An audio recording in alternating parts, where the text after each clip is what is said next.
Trinity administration, faculty, family, friends, and guests.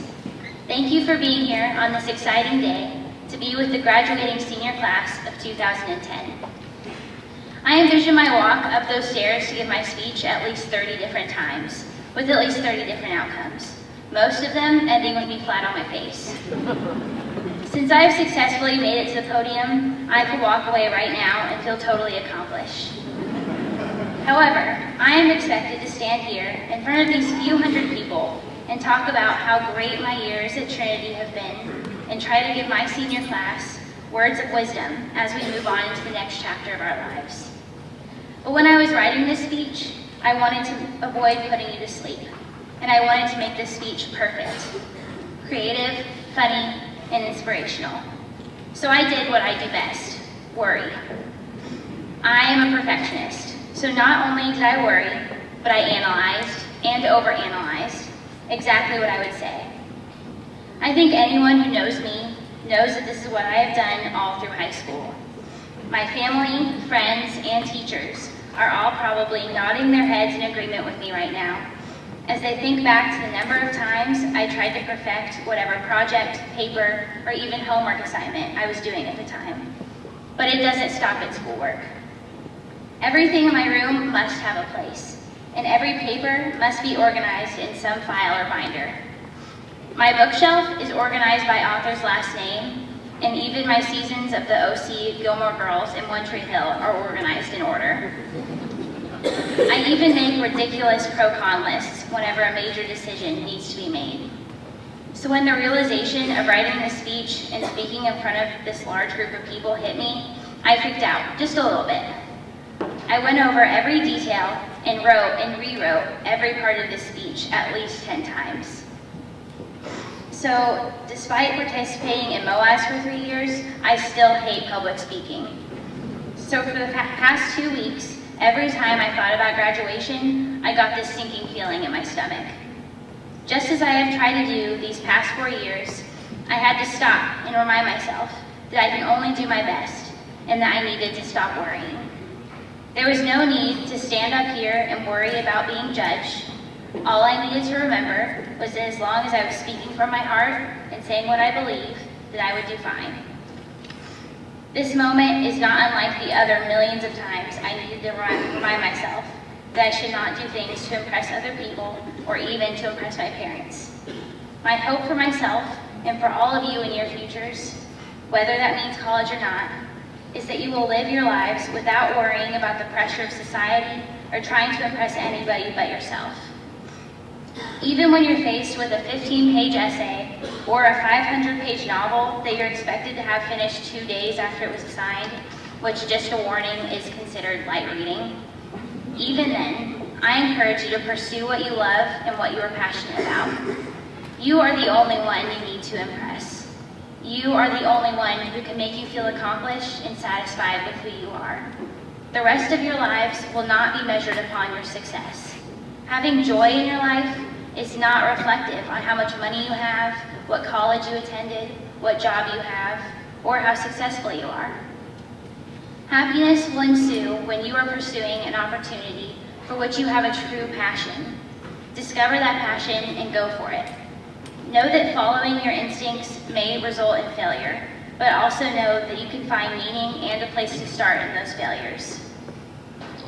In 4 years, we have managed to learn the tools we need for our futures. Although right now it doesn't really seem like there was much point in learning how to solve integrals or memorizing the year that Michelangelo sculpted the Pietà, I don't know if the information you have retained from school will have practical applications in your lives, but I do know that we will all have failure and success. We will discover friends who really weren't our true friends. We will make choices for ourselves that will hurt us. We will get knocked down and discouraged by a bad test grade or a frustrating professor. But we will find that our true friends and family will be there to comfort us, cheer us on, and pick us back up. After we graduate today, we will go on to do greater things, and we will find out who we are.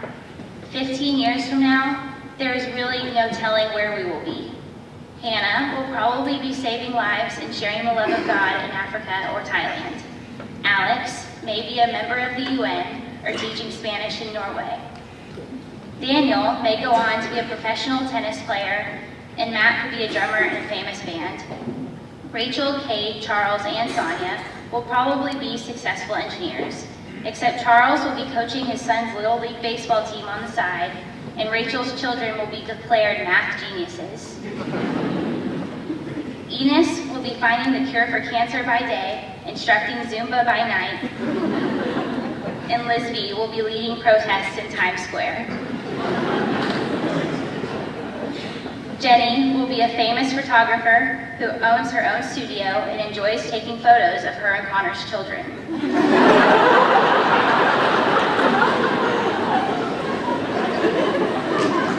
Eddie will be fluent in almost all of the roughly 7,000 spoken languages today, and he will also probably be our president. Delaney will be the editor of Cosmo, and Lily and Robert may be doctors somewhere around the world. Connor might be a businessman in Fort Worth, and Wilson might be a geologist. Gina will probably be in a production of Wicked at some point in her life, and Walker could go on to be an officer in the Navy. Nyasha will have her own dentistry and also 6 baby girls. And Emma and Spencer could be racing cars, maybe against each other. All of these are merely predictions that members of our senior class came up with based on what they know about them from high school. The truth is that not all of these will come true. We will all grow and expand out in all directions. Our opinions, passions, values, and desires can all change so quickly. And I am sure that we will find at our 20th reunion that we are not the same people we were in high school. We will all be different in ways we cannot even begin to imagine right now in this gym, where we are contemplating the rest of our lives. This uncertainty of our futures is what makes everything so exciting. I encourage you all to pursue your dreams and desires, but also to be different. Sophomore year, Mr. Stanley told our class numerous times to never be afraid to jump out of the boat. This reference to Peter being called upon to be one of Jesus' disciples relates to us at this time in our lives more than ever. Peter abandoned what was comfortable and familiar to him to jump in and wholeheartedly pursue Jesus. Like Peter, I hope that all of you will be willing to live in the uncomfortable and explore areas that interest you. Don't be afraid to get to know people who are different in race, religion, and opinion. Instead, talk to them and find out their perspectives.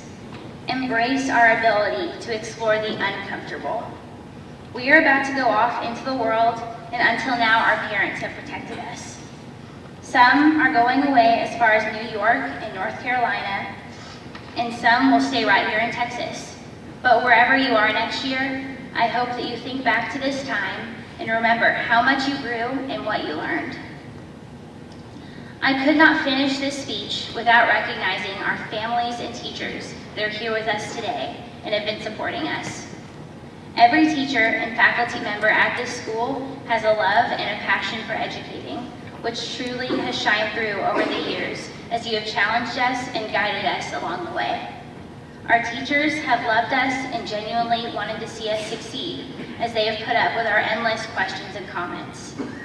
I personally have been able to spend 2 days a week this year with an amazing teacher, Miss Miller, and her first grade family, and be with them as they grow. They are always so eager to learn, and it has been such a blessing to watch how much they love each other and how patient Miss Miller is with them.